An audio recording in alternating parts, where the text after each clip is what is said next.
বোরো ধান চাষের উপযুক্ত সময় কখন? বোরো ধানের চাষটা আমরা শীতের সময় করি। এটা মোস্টলি আমরা নভেম্বর থেকে এপ্রিলের শেষের মধ্যে এই ফসলটাকে আমরা চাষ করে থাকি।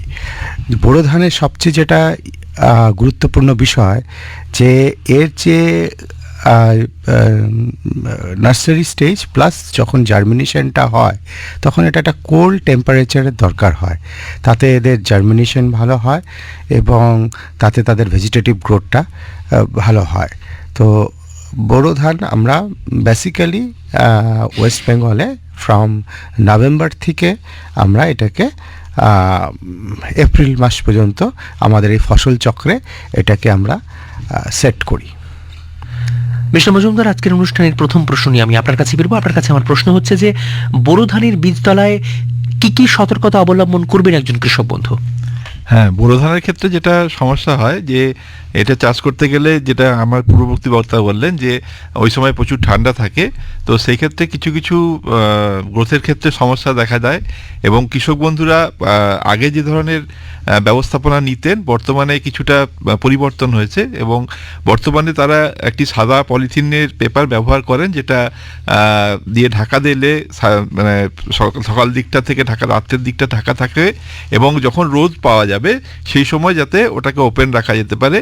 তাহলে কিন্তু যে শীতের জন্য যে লস যেটা আমাদের চারার ক্ষেত্রে সমস্যা তৈরি হয়, এটা দূরীভূত করা যায়। এছাড়া যেটা সমস্যা হয় যে প্রথম যখন চারা তৈরি হয় সেই সময় দেখা যায় অনেক সময় চারা কিছুটা সবুজের জায়গায় সাদাটে ভাব দেখা দিচ্ছে। তো এই সময় আমরা সাদা ভাবটাকে দূর করার জন্য আমরা ট্রাইকন্টানল জাতীয় ওষুধ যেমন ফাইটোনল এমআই বা এই ধরনের কোনো ওষুধ আমরা ব্যবহার করতে পারি এবং তার সঙ্গে সঙ্গে আমাদের কিছুটা জিঙ্কেরও প্রয়োজন হয় এবং তার জন্য আমরা ডায়াথ্যান Z78 বলে একটি ওষুধ রয়েছে বাজারে, সেটা আমরা 2.5 গ্রাম প্রতি লিটারে আমরা যদি স্প্রে করি তাহলে এই যে সাদা ভাবটা এটা কিন্তু কেটে যাবে এবং সবুজ ভাবটা আসবে এবং গাছের গ্রোথ বৃদ্ধি আরও বেটার হবে। তো এইগুলো আমাদের মূলত লক্ষ্য রাখা প্রয়োজন আছে। ডক্টর দাস, আমি প্রশ্ন নিয়ে আপনার কাছে ফিরবো। আপনার কাছে আমার প্রশ্ন হচ্ছে যে আমাদের রাজ্যে বোরো ধান চাষ করার ক্ষেত্রে উপযুক্ত বোরো ধানের জাতগুলোর নাম যদি একটু কৃষক বন্ধুদের উদ্দেশ্যে বলে দেন। আমাদের পশ্চিমবঙ্গে যে ধানগুলো চাষ হয় তার মধ্যে সবচেয়ে মনে রাখা দরকার যে ভ্যারাইটিগুলো আমরা চাষ করব সেই ভ্যারাইটিগুলা যাতে ঠান্ডাকে টলারেট করতে পারে এবং আর্লি ম্যাচিউরিং এবং প্রচুর মাত্রায় পাশকাঠি যাতে ছাড়ে। তো সেই ক্ষেত্রে আমাদের এখন যেগুলো রিসেন্ট ভ্যারাইটি চলছে, ইভেন আপনারা পশ্চিমবঙ্গ সরকার থেকেও আমরা এই ভ্যারাইটিগুলা প্রোভাইড করছি এবং রেকমেন্ড করছি। তার মধ্যে হচ্ছে প্রধানত সিআর ধান 601, শতাব্দী, ক্ষিতীশ বোরোতে খুব পপুলার, IIT 409 বলেও জানা যায়, জলপ্রভা, সরস্বতী, WGL 20471। তাছাড়াও আমরা মাসুরি চাষটা বোরোতে করতে পারি, জয়া, IR 36, IR 64, এগুলো অনেক পুরানো ভ্যারাইটি, সেগুলোও আমরা করি। তো প্রধানত বোরোতে যেটা রাজেন্দ্র ভাগবতী এটা খুব ভালো, ধনলক্ষ্মী, এই ভ্যারাইটিগুলো এখন খুব বাজারে চলছে এবং প্রধানত সিলেকশন অফ ভ্যারাইটিতে এইটা একটু মাথায় রাখতে লাগবে যেটা আর্লি ম্যাচিউরিং, হাই টিলারিং যাতে হয়, কারণ সেটা আমাদের ফসল চক্রের মধ্যে সেট হবে। মিস্টার মজুমদার, আমি আপনার কাছে বলবো। মিস্টার মজুমদার, আপনার কাছে আমার প্রশ্ন হচ্ছে যে বোরো ধানের জন্য যখন আপনি কোনো কৃষক বন্ধু ধান রোয়ার কথা ভাববেন সেক্ষেত্রে কিভাবে জমি তৈরি করবেন একজন কৃষক বন্ধু? হ্যাঁ, বোরো ধানের ক্ষেত্রে জমি তৈরিটা ভীষণ ইম্পর্টেন্ট, কারণ বোরো ধানের ক্ষেত্রে সারাক্ষণ আমাদের যে ধান জমিতে বোরো ধান হয় সেগুলো সাধারণত একটু নিচুর দিকে জমি হয় এবং সেই জমিগুলোতে আমন ধানের পরে আবার বোরো ধানে কৃষক বন্ধুরা চলে যান এবং এই যে অনবরত ধান চাষ করার জন্য যেই জায়গাগুলোতে আমাদের কখনোই জমিটা শুকনো হতে পারে না। তো শুকনো না হওয়ার জন্য বিভিন্ন ধরনের সমস্যা হয়, যেমন আমাদের কিছু আগাছার সমস্যা আছে। তো অ্যালগাল উইডগুলো যেগুলো আমাদের জলজ আগাছা, সেগুলো একটু বেশি পরিমাণে হয়, যার জন্য যেখানে একটু সময় সুযোগ আছে সেই জায়গায় যদি জমিটা যে কোনো সময়, বছরের যে সময়টাতে আমরা সুযোগ পাবো সেই সময় একটুখানি যদি মানে যতটুকু সম্ভব শুকোনো যায়, তাহলে কিন্তু এই ধরনের জলজ আগাছার যে সমস্যাগুলো এগুলোকে থাকে না। এবং আরেকটা জিনিস হচ্ছে যে পাডলিংয়ের ব্যাপারটা, যেটা এখন অনেকটাই মেকানাইজড হয়ে গেছে, এবং সেক্ষেত্রে আমরা এখন বর্তমানে ট্রাক্টরের ব্যবহার বেড়েছে বা রোটাভেটারের ব্যবহার বেড়েছে। তো এগুলো মাধ্যম দিয়ে যেমন মাটিকে যতটা সম্ভব মিহি করতে হবে, এবং তারপরে যেটা প্রয়োজন, যেটা হচ্ছে জৈব সার দেওয়া ঠিক টাইমে। এটা কিন্তু দুটো চাষ দেওয়ার পরে অবশ্যই জৈব সারটা যোগান কিন্তু যিনি যতটা সম্ভব তার পক্ষে দেওয়াটা প্রয়োজন।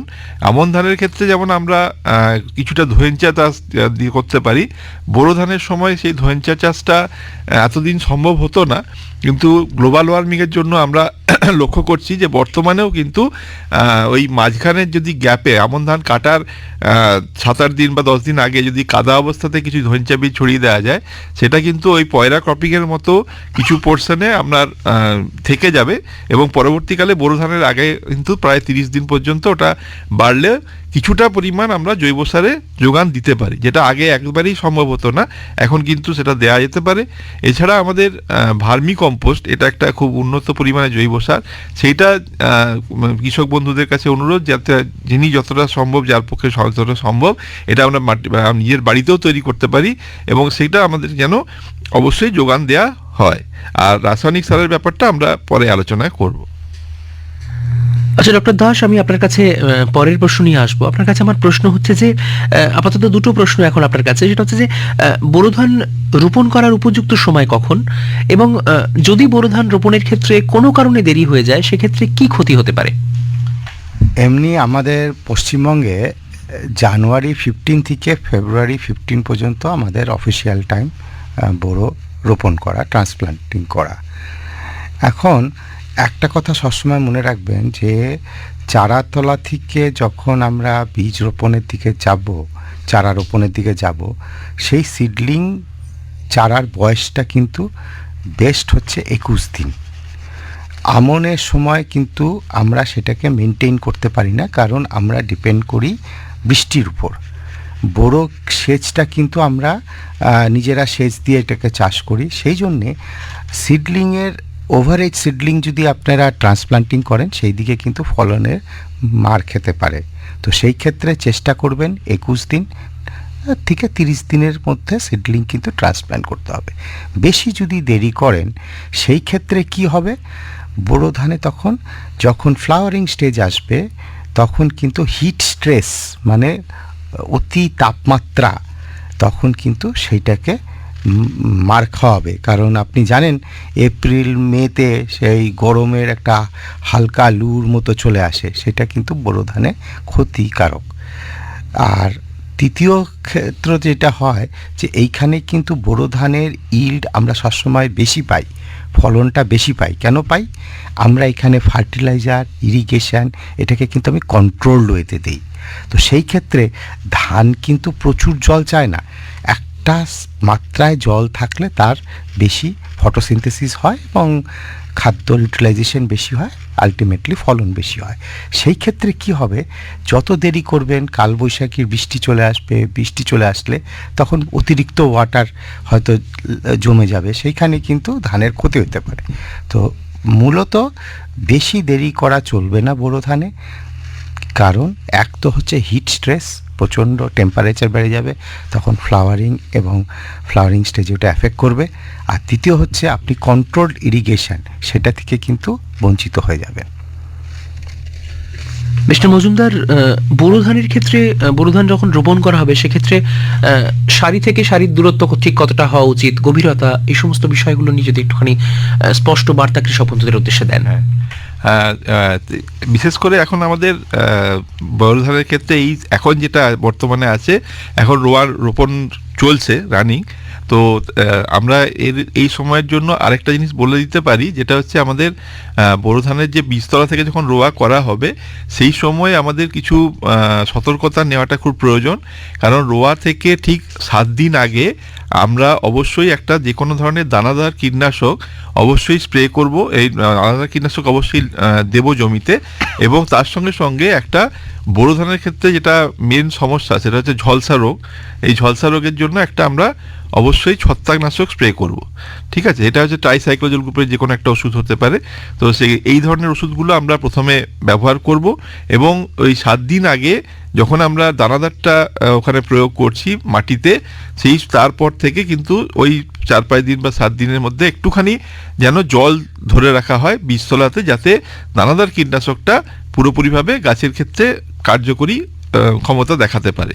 তো এরপরে যেটা হচ্ছে আমাদের যে যখন রোয়াটা করব, রোপণ করার ক্ষেত্রে আমাদের কয়েকটা সতর্কতামূলক অবলম্বন করতে হবে। যেটা হচ্ছে আমাদের যে রোপণ করার জন্য যে গাছ থেকে গাছের দূরত্ব, মানে সারি থেকে সারির দূরত্ব হচ্ছে 20 সেন্টিমিটার, এবং গাছ থেকে গাছের দূরত্ব 15 সেন্টিমিটার। তো মোটামুটিভাবে এরকম 8 ইঞ্চি বা 6 ইঞ্চি এরকম রোয়াটা আমাদের এখানে বেশি হয়। এবারে কিছু কিছু বিশেষ পদ্ধতি রয়েছে, যেমন আমাদের যদি সি পদ্ধতি থেকে চাষ করি, বা এখন যেটা আমাদের সুধা পদ্ধতি বলা হচ্ছে পশ্চিমবঙ্গ সরকারের কৃষি বিভাগ থেকে, তো এই ধরনের পদ্ধতি হলে কিন্তু রোপণটা অনেক ফাঁকা ফাঁকা করতে হয়, এবং ওখানে 9 ইঞ্চি বাই 9 ইঞ্চি বা 10 ইঞ্চি বাই 10 ইঞ্চি এইরকম ডিস্টেন্সে রোয়া করা যেতে পারে। কিন্তু সেক্ষেত্রে আপনাকে বীজতলাটাও একটু ফাঁকা অবস্থায় তৈরি করতে হবে, যাতে আমরা 10 ডেসিমেল জমির জন্য 600 থেকে 800 গ্রাম মতো বীজ ব্যবহার করব, এবং তার ফলে বীজতলাগুলো অনেক পাতলা পড়ার জন্য অনেক মোটা মোটা হবে। এবং সেক্ষেত্রে আমরা ওই ধরনের গাছের ক্ষেত্রে আমরা একটা থেকে দুটো চারা নিয়ে আমরা রোপণ করতে পারি।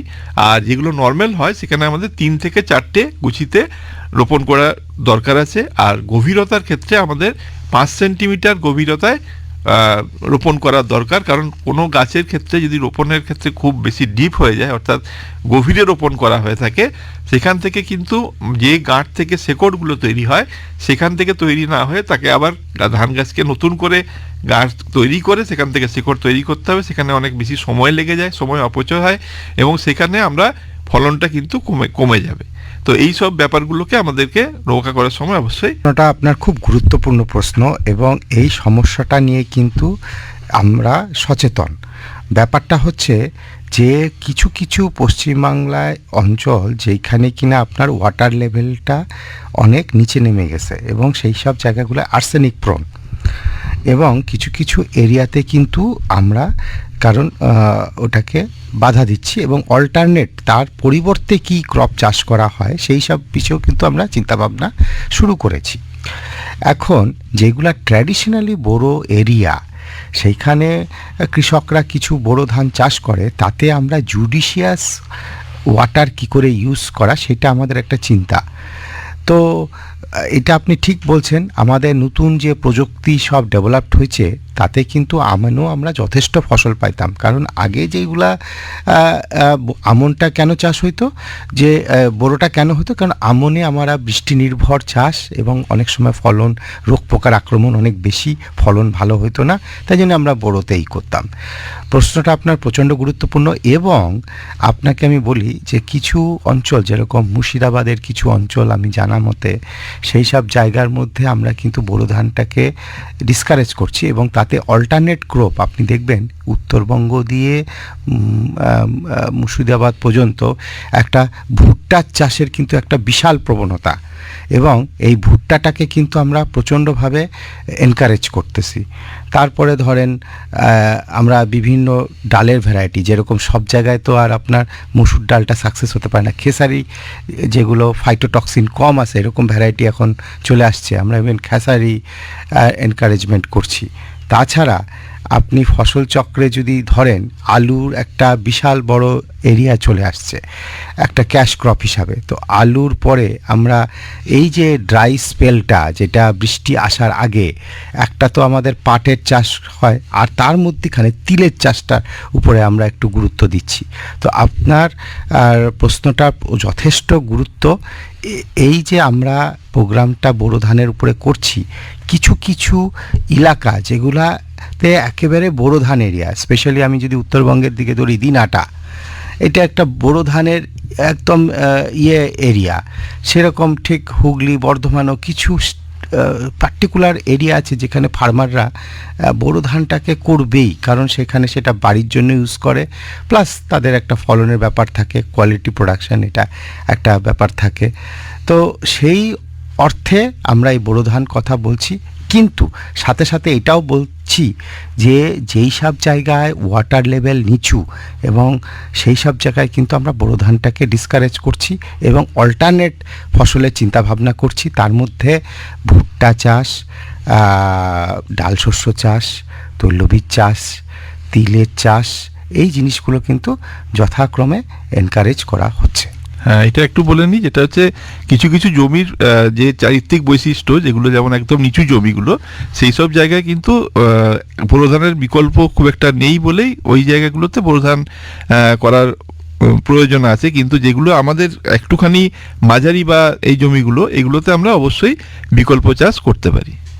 ডক্টর দাস, আমি আপনার কাছে আপনার কাছে আমার প্রশ্ন হচ্ছে যে স্কিপ রো বলতে আমরা কি বুঝি, এবং বোরো ধানের ক্ষেত্রে এটা যদি করা হয় সেক্ষেত্রে কি উপকার পাবেন একজন কৃষক বন্ধু? দেখেন, স্ক্রিপ রো একটা টেকনিক, সেটাতে যখন আমরা রোতে আমরা ধরেন যখন চারা রোপণ করছি, আমরা তো রোতে করি একটা একটা লাইন, তো একটা লাইন স্কিপ করে যাওয়া। তো একটা লাইন স্কিপ করার মানে হচ্ছে এইখানে যখন আপনার ওয়াটার স্ট্রেস কন্ডিশন যদি তৈরি হয়, সেই ক্ষেত্রে আপনার যে স্কিপ রো করলেন, সেই ময়েশ্চারটাকে কিন্তু প্ল্যান্ট চারা, যেটা আপনার ধানের চারা অথবা সেটা গ্রহণ করতে পারে।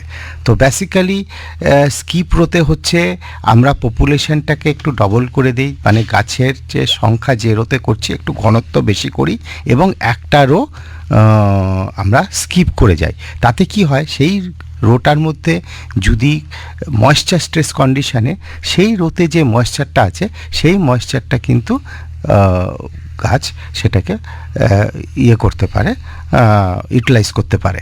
আর একটা জিনিস যেটা হয়, যখন গাছটা যখন আপনার বড় হয়ে যায়, তখন এত ভিতরটা ঘন হয়ে যায়, ওটা একটা অ্যানারোবিক কন্ডিশন তৈরি হয়, তার মানে ওইখানে অক্সিজেন চলাচল করতে পারে না।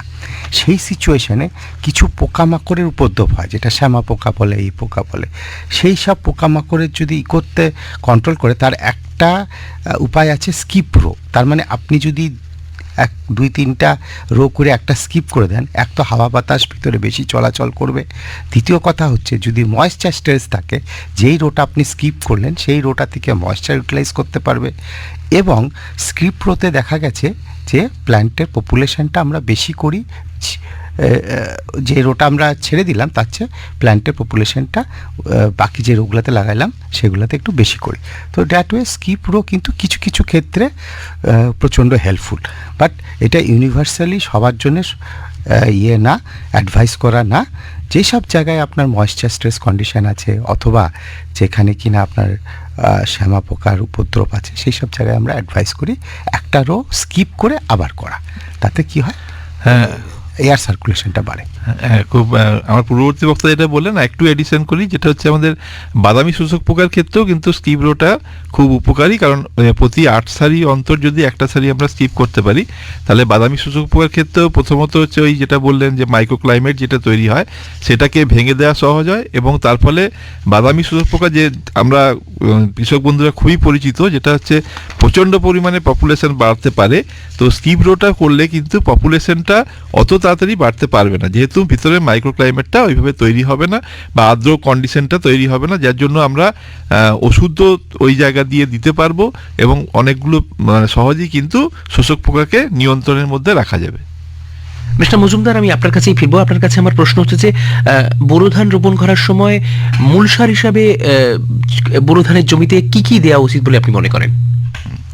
তো আমাদের বোরো ধানের ক্ষেত্রে সাধারণত একদম যেগুলো স্বল্প মেয়াদি জাত, যেমন ধরুন আমাদের 125 দিন বা এই ধরনের মধ্যে যেগুলো তৈরি হয়ে যায়, সেই সব ক্ষেত্রে আমাদের একর পিছু যে ধানের ডোজ আছে সেটা হচ্ছে 40 কেজি নাইট্রোজেন, 20 কেজি ফসফরাস এবং 20 কেজি পটাশ।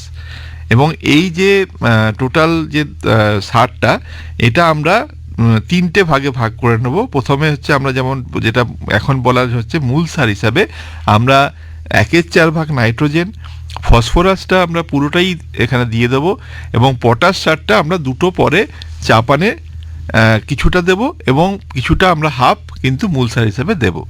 আর যেটা বাকি যেটা রয়ে গেল সেই 1/2 ভাগ নাইট্রোজেন যেটা, সেটা হচ্ছে আমরা প্রথম যখন চাপান দেব তখন দেব, আর বাকি 1/4 ভাগ হচ্ছে দ্বিতীয় চাপানে দেব, এবং তার সঙ্গে সঙ্গে আমরা পটাশ সারটাকেও ব্যবহার করতে পারি। আরেকটা যেটা হচ্ছে আমাদের যেগুলো মধ্যমেয়াদী জাত যেগুলো রয়েছে, সেইখানে যেগুলো যেমন এগুলো 140 থেকে 150 দিনের যে ভ্যারাইটিগুলো, সেক্ষেত্রে আমরা ডোজটা একটু বেশি লাগে। আমাদের একর পিছু 48 কেজি নাইট্রোজেন, আমাদের 24 কেজি ফসফরাস এবং 24 কেজি পটাশ লাগে। তো আমরা যদি এটাকে সারে ক্যালকুলেশন করি, তাহলে আমাদের মোটামুটিভাবে ইউরিয়ার ক্ষেত্রে 2.2 গুণ দিয়ে আমরা ইউরিয়া পাবো। সুপার ফসফেট করতে গেলে আমাদের 6.25 দিয়ে গুণ করতে হবে। আর পটাশ সার যদি আমরা করতে চাই তাহলে 1.65 দিয়ে গুণ করলে আমরা সারের পরিমাণটা এখান থেকে পেয়ে যাব। সেটাকে ওইভাবে আমরা ভাগ করে করে দেবো। আচ্ছা, ডক্টর দাস, আমি আপনার কাছে ফিরবো। আপনার কাছে আমার প্রশ্ন হচ্ছে হাইব্রিড ধান বলতে সাধারণত কি বোঝায়, এবং কয়েকটা জাতের যদি নাম বলেন তাহলে কৃষক বন্ধুরা উপকৃত হতো।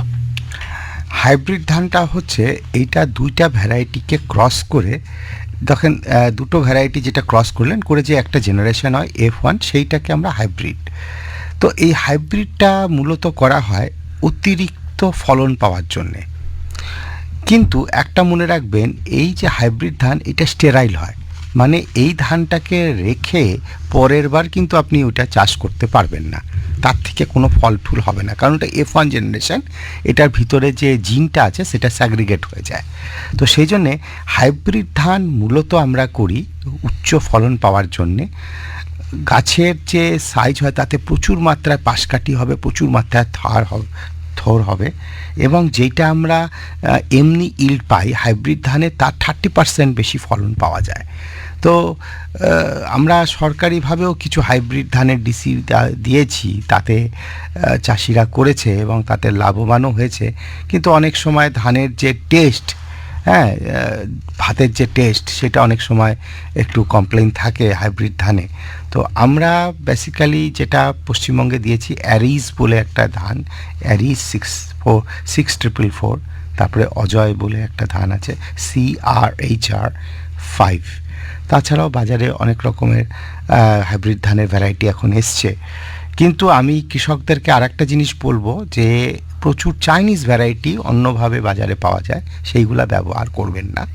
কারণ সেইগুলা কি হয়, F1 যেটা জেনারেশন হয় সেটা ঠিকঠাক যদি ক্রসিং না হয়, দেখবেন ধানের চারা বড় হলো, সব হলো, ফুল আসবে না। তো এটা একটা কমপ্লিকেসি অ্যারাইজ করতে পারে।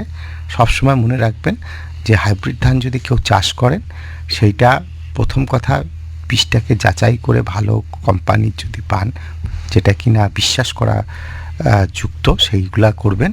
আর দ্বিতীয় কথা হচ্ছে যে এইটা সবসময় মনে রাখবেন, হাইব্রিড ধান কিন্তু পরের বছরের জন্য আবার আপনাকে কিনতে হবে। ওই ধান রেখে কিন্তু ওই ধান লাগালে সর্বনাশ হয়ে যাবে। আমি মিস্টার মজুমদারের কাছে ফিরবো। মিস্টার মজুমদার, আপনার কাছে আমার প্রশ্ন হচ্ছে যে হাইব্রিড ধান বোরো মরশুমে চাষ করলে কিভাবে রোপণ করবেন কৃষক বন্ধুরা তাদের জমিতে? হ্যাঁ, হাইব্রিড ধানের ক্ষেত্রে যেহেতু আমার পূর্ববর্তী বক্তা বললেন যে এটার খুব হাইব্রিড ভিগার থাকে, মানে এখানে কিন্তু একটা কথা বলা খুব প্রয়োজন আছে। আমাদের কৃষক বন্ধুদের মধ্যে কিছু কিছু কৃষক বন্ধুর ধারণা আছে যে মানে হাইব্রিড শঙ্কর বা শঙ্কর এরকম জাতের কিছু কিছু জাত আছে, তারা সেটাকে অনেকে হাইব্রিড বলে মনে করেন, কিন্তু সেটা কিন্তু অবশ্যই আমাদের হাই ইল্ডিং ভ্যারাইটি অর্থাৎ উচ্চ ফলনশীল জাত, এটা কিন্তু হাইব্রিড নয়। হাইব্রিড ধান সম্পূর্ণ একটা আলাদা ধান, এবং সেক্ষেত্রে যেটা আমার পূর্ববর্তী বক্তা বললেন যে ভ্যারাইটিগুলো, সেটাই অ্যাকচুয়ালি হাইব্রিড ধান, বা বাংলাতে আবার ওটাকে শঙ্কর ধানও বলা হয়। তো এইটার চাষ পদ্ধতিটা একটুখানি আলাদা, কারণ এর যেহেতু ওই বললাম যে হাইব্রিড ভিগার রয়েছে, তো এখানেও কিন্তু আমাদের বীজতলাটা যখন তৈরি করব সেটা কিন্তু অবশ্যই একটু পাতলা বীজতলা ফেলতে হবে, এবং সেখানে অবশ্যই আমাদের একটা গ্যাপ রাখতে হবে। অর্থাৎ যদি আমরা 10 ডেসিমেল জমিতে বীজতলা ফেলি, সেখানে আমরা 600 থেকে 700 গ্রাম বা 800 গ্রাম পর্যন্ত বীজ ফেলতে পারবো, যাতে আমার বীজতলাটা অনেক পাতলা হয়। এবং সেক্ষেত্রে এটা রোপণ করার সবথেকে যেটা বিশেষত্ব হচ্ছে, এটাও কিন্তু আমরা গুছিতে 1 থেকে 2টো চারা আমরা ম্যাক্সিমাম দিতে পারি, তার বেশি কিন্তু কখনোই দেয়া যাবে না। এবং তার সঙ্গে সঙ্গে আমাদের যে ডিস্টেন্স যেটা থাকে, সেটা 20 সেন্টিমিটার বাই 15 সেন্টিমিটার হতে পারে, বা 15 সেন্টিমিটার বাই 15 সেন্টিমিটার হতে পারে, কিন্তু কখনোই বেশি চারা দেওয়া যাবে না। আর এখানে আমাদের আরেকটা জিনিস হচ্ছে যে ডেপথটা, সেটাও কিন্তু অতি অবশ্যই খেয়াল রাখতে হবে, যেহেতু আমরা যে চারাটা রোয়া করব সেটা খুব বেশি দিনের যেন ভ্যারাইটি না হয়, যেটা আমাদের পূর্ববর্তী বক্তা বলছিলেন যে আমাদের 18 থেকে 21 দিনের মধ্যে কিন্তু চারাটা রোপণ করতে হবে। এবং যেহেতু চারাটা ছোট চারা, সেহেতু কখনোই সেটাকে বেশি ডেপথে রোপণ করা যাবে না, তাহলে কিন্তু ফলন কমে যেতে পারে। কারণ এই প্রথম থেকেই কিন্তু মানে বীজতলায় থাকাকালীনই এটা পাশকাঠি ছাড়ার অবস্থাতে চলে আসে। তার জন্য রোপণ করার সময় কিন্তু বেশি মানে কাঠি দেওয়ার তো প্রয়োজন হয় না। এবং প্রথম দিকে এটার বিশেষত্ব হচ্ছে যে এখানে সারের যে ডোজটা, সেটা অবশ্যই একটু বেশি প্রথম দিক থেকে দিয়ে দিতে হয়। যেটা আমরা বললাম যে 1/4 ভাগ নাইট্রোজেন দেওয়ার কথা, এখানে কিন্তু প্রথমে 1/3 ভাগ দিতে হবে। প্রথম চাপানে 1/3 ভাগ, দ্বিতীয় চাপানে 1/3 ভাগ, এইভাবে আমাদের ভাগটাকে একটুখানি এদিক ওদিক করলে কিন্তু হাইব্রিড ধানে ফলন অনেক বেশি পাওয়া যেতে পারে। ডক্টর দাস, আমি আপনার কাছে ফিরব। আপনার কাছে আমার প্রশ্ন হচ্ছে যে বোরো ধানের ক্ষেত্রে জল ব্যবস্থাপনা বোরো ধানের জমিতে ধান রোপণের সময় কেমনভাবে করা প্রয়োজন, এবং সেক্ষেত্রে জলের কোনো পরীক্ষার প্রয়োজন আছে কিনা, যদি একটুখানি বুঝিয়ে বলেন। দেখেন, আমাদের যে কৃষক বন্ধু যে কল করেছিলেন, তার কনসার্নটাই বলি যে বোরো ধানে কিন্তু আমরা প্রচুর মাত্রায় মাটির থেকে জল বের করে ওটা ব্যবহার করি। তো আমার প্রথম কথা হচ্ছে যে বোরো ধানে সেচটা দিতে হবে জুডিশিয়াস, যতটুকু দরকার, এবং ক্রিটিক্যাল স্টেজ যেগুলা ধানের আছে সেইগুলায় একটা পরিমাণ সম্পূর্ণ জল দিতে হবে। যেরকম আপনাকে বলি, যখন আমরা ট্রান্সপ্লান্টিং করলাম, রোপণ করলাম, তখন কিন্তু আমাদের জলটা 2 থেকে 3 সেন্টিমিটার মাঠে থাকবে। জাস্ট তার 30 দিন পরে আপনি 3 থেকে 4 সেন্টিমিটার রাখলেন। তারপরে যখন ফুল আসলো, তখনও আপনি 3 থেকে 4 সেন্টিমিটার রাখলেন। তারপরে যখন থোর আসলো, তারপরে যখন থোর থেকে যখন দানাগুলা তৈরি হচ্ছে, তখন আপনি 2 থেকে 3 সেন্টিমিটার জল রাখলেই কিন্তু আপনার বোরো ধানের ঠিকঠাক জলটা হয়। এবং ঠিক ধানের যে ক্রিটিক্যাল স্টেজে যে জলের মাত্রাগুলা বললাম, সেইটুকুই কিন্তু জল দরকার। তো সেই ক্ষেত্রে আমি এটাও আপনাকে বলি, যারা বোরো ধান চাষ করছেন, জলের যেরকম আমাদের একটা জল নিয়ে ভাবনা চিন্তা করার সময় এসে গেছে, যে জলটাকে আমরা কত সুন্দরভাবে ব্যবহার করতে চাই, সেটা সবসময় মনে রাখবেন যে বোরো ধান আমাদের কিন্তু মাটির জল থেকেই ব্যবহার করি আমরা ম্যাক্সিমাম। এবং সেই জলটাকে ক্রিটিক্যাল স্টেজ যে ধানগুলার আমি বললাম, সেই মাত্রায় 3 থেকে 4 সেন্টিমিটার, তারপরে 2 থেকে 3 সেন্টিমিটার জল রাখলেই কিন্তু আপনার বোরো ধান চাষটা খুব সুন্দরভাবে করা যায়। হ্যাঁ, আরেকটা জিনিস একটু বলে নিই, যেটা হচ্ছে আমাদের এই প্রসঙ্গেও কিন্তু এই এসআরআই বা সি পদ্ধতির কথাটা খুব গুরুত্বপূর্ণ বা প্রাসঙ্গিক। এখানেও এসআরআই পদ্ধতিতেও এটা বলা হচ্ছে যে সবসময় একটু ছিপছিপে জল ধরে রাখা, যেটা উনি বলছিলেন যে 2 থেকে 3 সেন্টিমিটার জল, এবং তারপরে যদি জলটা একবার ইরিগেশন দেওয়ার পরে যদি একটুখানি সুতোপাটের মতো হয়, তারপরে যখন আমরা আবার জল দেব, অর্থাৎ একটু অল্টারনেটিভ একদম ওয়েট এবং ড্রাই কন্ডিশন, মানে অর্থাৎ কখনোই একদম পুরোপুরি জলে ডুবিয়ে রাখবো এটা কিন্তু কখনোই নয়। এবং সেই জায়গাতে যদি আমরা বিশেষ করে পাশকাঠির সময় যদি এটা খুব মেনটেন করতে পারি তাহলে পাশকাঠির সংখ্যাটা অনেক বেশি হবে। এবং সেই পদ্ধতিতে কিন্তু আমরা এটা যদি ফলো করতে পারি তাহলে একটা সিঙ্গেল পাশকাঠি থেকে আমরা 45 থেকে 50টা পর্যন্ত পাশকাঠি পেতে পারবো এবং সেখান থেকে পূর্ণ দৈর্ঘ্যের 20 থেকে 22টা শীষ আমরা পেতে পারবো, যাতে ফলনটা কিন্তু নর্মাল যে ফলন তার থেকে অন্তত 20 to 25% ফলন অবশ্যই বেশি হবে।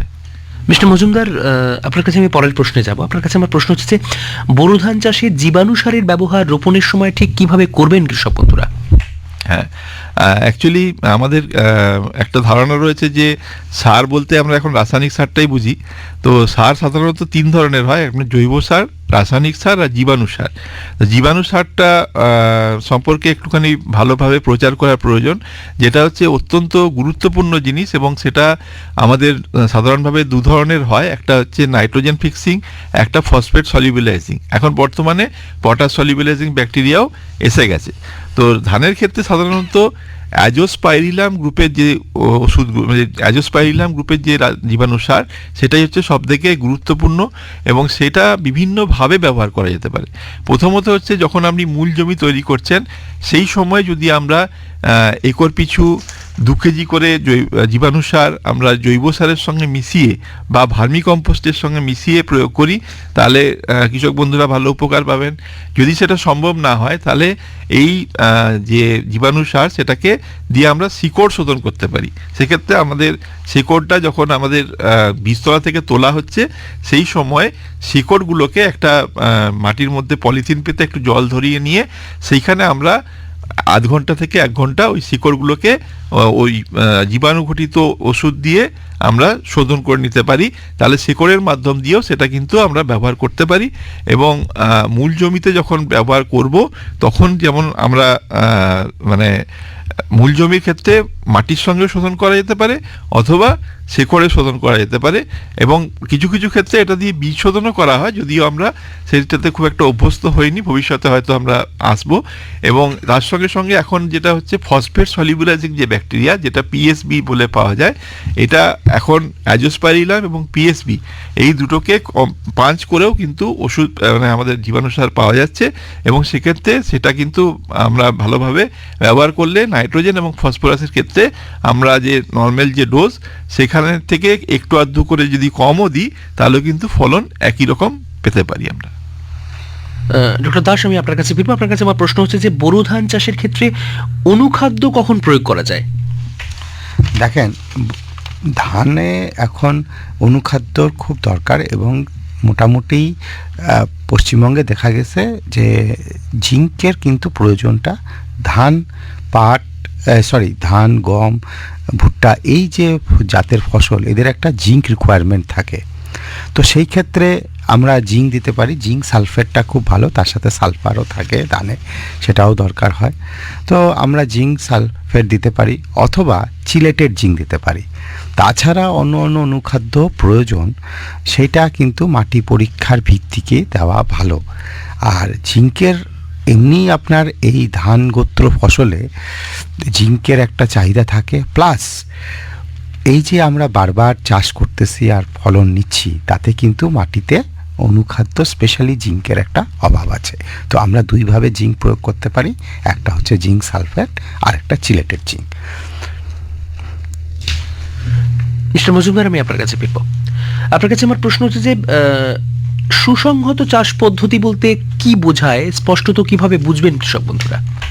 হ্যাঁ, সুসংহত চাষ বলতে আমরা এখন বিভিন্ন ধরনের যে চাষ পদ্ধতিগুলো আছে তাদের একটা সম্মিলিতভাবে যদি আমরা চিন্তা ভাবনা করি তাহলে কিন্তু আমরা এটাকে সুসংহতভাবে চাষ পদ্ধতি বলতে পারি। বিশেষ করে আমাদের এর মধ্যে যেমন পড়ছে সুসংহতভাবে সার নিয়ন্ত্রণ পদ্ধতি, সুসংহতভাবে কীটশত্রু বা রোগ নিয়ন্ত্রণ পদ্ধতি, এইগুলো সমস্তভাবে সামগ্রিকভাবে কিন্তু আমরা সুসংহতভাবে চাষ পদ্ধতি করতে পারি। এবং এখানে যেটা বিশেষভাবে প্রয়োজন যে আমরা অনেক সময় খেয়াল করি না, যদি যে ঠিক সময় মতো আমরা যদি রোয়া করতে পারি, ঠিক সময় মতো যদি আমরা বীজতলা ফেলতে পারি এবং চাষ পদ্ধতিটাকে ঠিক সময়ে আমরা কমপ্লিট করে ফেলতে পারি ঠিক সিজন অনুযায়ী, তাহলে কিন্তু আমরা অনেক রোগ পোকা থেকে বেঁচে যেতে পারবো। এটা গেল একটা দিক।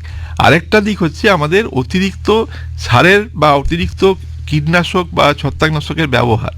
এই বিষয়টাকে কিন্তু অবশ্যই আমাদের কমের দিকে রাখতে হবে, কারণ সার ব্যবহারের ক্ষেত্রে আমরা বিশেষ করে ইউরিয়া সার বা এই ধরনের সারগুলো যদি অতিরিক্ত বা মাত্রায় ব্যবহার হয়, তাহলে কিন্তু গাছ অনেক সাকুলেন্ট হয়ে যায়, অর্থাৎ নরম হয়ে যায়, এবং তার ফলে তাতে রোগ বা পোকার আক্রমণটা অনেক বেড়ে যায়।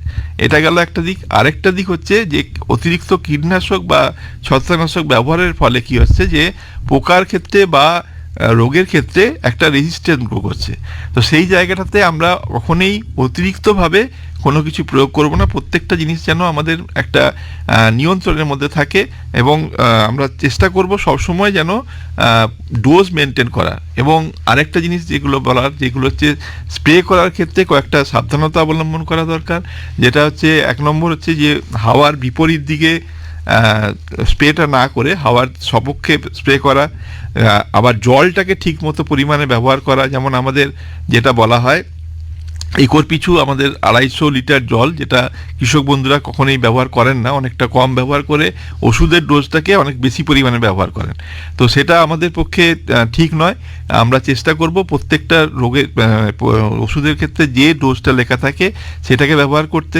আমরা কীটনাশক যখন ব্যবহার করব বা ছত্রাকনাশক, সেক্ষেত্রে আমাদের একটা বরফি করা থাকে, যেটাতে আমরা লাল, হলুদ, নীল, সবুজ এরকমভাবে পরপর সিকোয়েন্সে আমরা সাজাতে পারি। প্রথমত হচ্ছে লাল ওষুধগুলো এবং হলুদ ওষুধগুলো, যেগুলো আমরা সাধারণত দানাদার হিসেবে অনেকটা পাওয়া যায়, এইগুলোকে আমরা অবশ্যই প্রথম দিকে, গাছের প্রথম দিকে ব্যবহার করব, যে সময়টা আমরা ওর থেকে কোনো ফলন নিচ্ছি না। বিশেষ করে ধান ক্ষেত্রে বা অন্যান্য সবজি টবজি সব ক্ষেত্রেই বলছি। আর যখন আমরা সেখান থেকে কোনো ফলন নিচ্ছি, সেই সময় আমরা নীল জাতীয় বা সবুজ জাতীয় যে সমস্ত ওষুধ রয়েছে সেইগুলোকে আমরা বেশি পরিমাণে ব্যবহার করব। তো এই ধরনের, এর মধ্যে বহু ধরনের পদ্ধতি রয়েছে, যেমন আমাদের যান্ত্রিক পদ্ধতি রয়েছে, আবার কিছু কিছু রাসায়নিক পদ্ধতি রয়েছে, জৈবিক পদ্ধতি রয়েছে, এবং কালচারাল পদ্ধতি রয়েছে। এই সমস্ত বিষয়গুলো যদি আমরা ঠিকমতোভাবে মেনটেন করতে পারি, তাহলে কিন্তু আমাদের চাষ পদ্ধতিও ঠিক থাকবে, এবং ভবিষ্যতে আমাদের যে ফলনটা সেটা আমরা ঠিকমতোভাবে দীর্ঘদিন ধরে চাষ করতে পারবো। ডক্টর দাস, আমি আপনার কাছে বেশ খুব সংক্ষেপে জিজ্ঞেস করব, যারা আজকের অনুষ্ঠান শুনলেন তাদের সেই সমস্ত কৃষক বন্ধুদের উদ্দেশ্যে আপনি কি বার্তা দেবেন? দেখুন, আমার একটাই আপনাদেরকে রিকোয়েস্ট, যেসব এলাকা, যেটা আমার সাথে যে বক্তা সে যে বলল যে সব জায়গাগুলো নিচু, এবং এই জায়গায় আপনারা যারা পরম্পরাগত আপনারা বোরো ধান চাষ করে আসছেন, তাদের দুটো জিনিস মাথায় রাখতে হবে। যে জল, আমি খুব ক্রিটিক্যাল গ্রোথ স্টেজ যেগুলো আমি বললাম, পাশকাঠি, ফুল আসা, থোর আসা, এই সময় যে জলটা ব্যবহার করবেন খুব মেজার্ড ওয়েতে জল করেন। যেটা আমার সাথে যে বক্তা সেটা বলল, ধান কিন্তু এটা চায় যে একটা মাপমতো জল, তারপরে আবার একটু ড্রাই, তারপরে জল, তাতে তাদের গ্রোথটা ভালো হয়। এবং বোরো ধান অবশ্যই যাদের ফসল চক্রে সেট হয় তারা করবেন।